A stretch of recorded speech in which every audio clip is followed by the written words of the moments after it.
Alright guys, you're part of an experiment. I'm wondering if I can make use of my half-hour drive to work in Top Gear style by talking to you about a bit of history. Some of you are going to finish your controlled assessment today and you're going to think, well, now what am I going to do? And I could get the textbook out and give it to you and say, well, this is what we're going to do.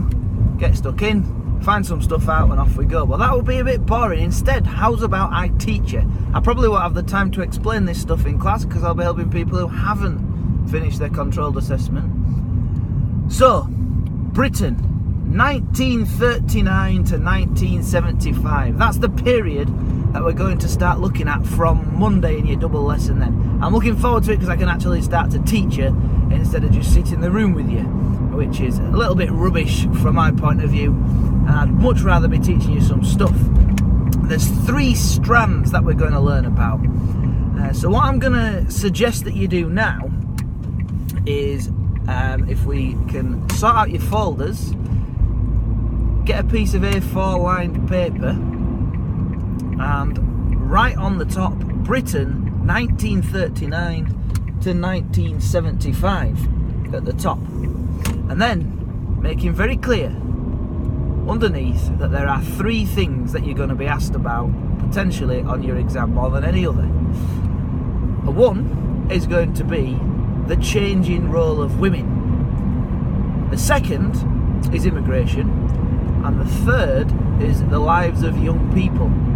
All 3 things changed over this period in different ways, though there were elements of continuity. And that's another thing to make note of. This 1939 to 1975, 36 years, I believe, if my maths is correct, 36 years when our country changed so much.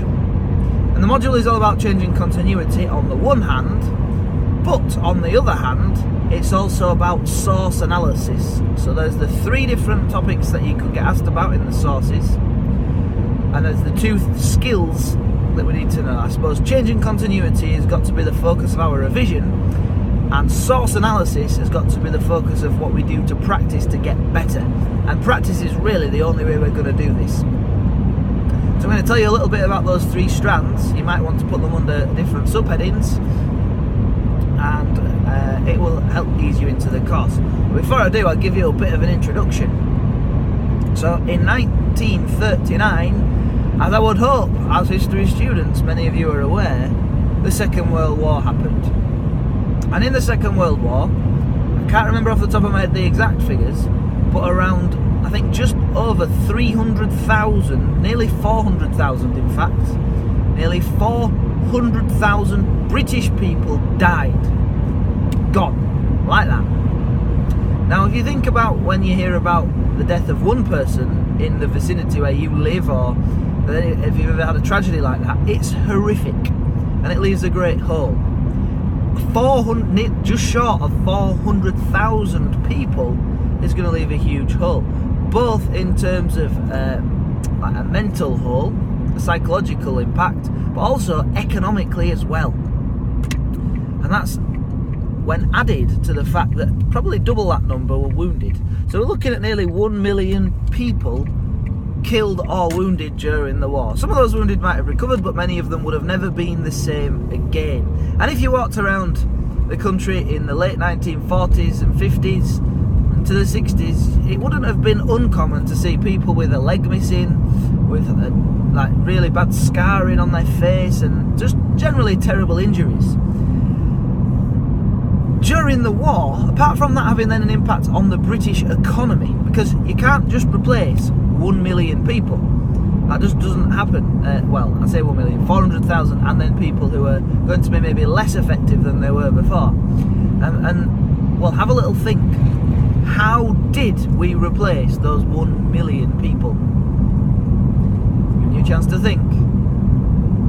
If you thought immigration, you're absolutely right. We set up a scheme to try to get people to come to our country to replace those people that we'd lost, so that our economy could continue to grow. To give you an example, London Transport London Underground, London buses, that sort of thing. London Transport had offices in Barbados, in the Caribbean, and it's a recruitment office. So people who'd never ever set foot in Britain went for a job in Britain in Barbados, got the job, sent across, and would work on the underground, on the trains, on the tram, well, not trams, on the buses. So yeah, immigration is one way that, well, it was kind of kick-started in many ways by the shortfall of people we had after the Second World War. Another impact of the Second World War was to do with bombing, because as we know, there was the Blitz. People were killed, people were blown to bits, people's houses were destroyed, people were injured. And before the Second World War, if you needed a doctor, you had to pay for a doctor. And doctors, if you've ever known a doctor or seen a doctor's house, they're usually quite big. Doctors train incredibly hard. They have to know a lot. They're very skilled people, and as a result of that, they get paid a lot.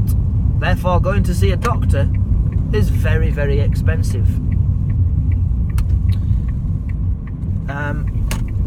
So many people just didn't go and see a doctor unless they could absolutely not avoid it. However, when the country is being bombed, suddenly there's an expectation that the government looks after people. Because if you're a soldier and you get shot, you are going to be looked after because you're a soldier. But if the government's brought Britain into war and you're not a soldier and you're just Doris living in a house, and suddenly a bomb hits near your house and collapses part of your house and crushes your legs, the government can't say, oh, we're not helping, because the government is in control of the war effort. It would have decreased morale. People would have thought that was completely unacceptable. So in the Second World War, there was free healthcare for people who'd been affected by things like this. And after the Second World War, the Labour government that came into power, who replaced Winston Churchill and the Conservatives, one of the things they chose to do was to create the NHS, National Health Service. So the reason that you and I can get free healthcare now whenever we need it is because of the Second World War, and that has a huge impact on the country. So that's just a general thing. I mean, the NHS is massive, but people now see that as an expectation in Britain in many ways. But we're quite a unique country. Not many countries have free healthcare for their citizens. So we've talked a little bit about why there was immigration because of the Second World War, and also why we've got an NHS. But let's think of the other two strands. We've got young people and we've got women.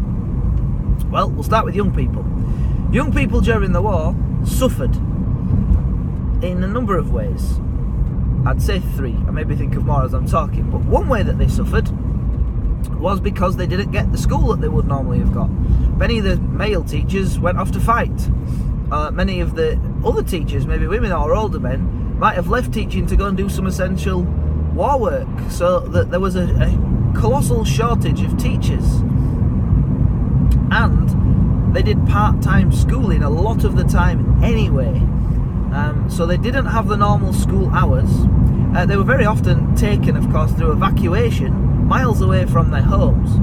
Some of them stayed. So in London, I know that hundreds of schools shut for the war, and because there weren't that many children there, it was dangerous. The government was trying to encourage people to move out the cities.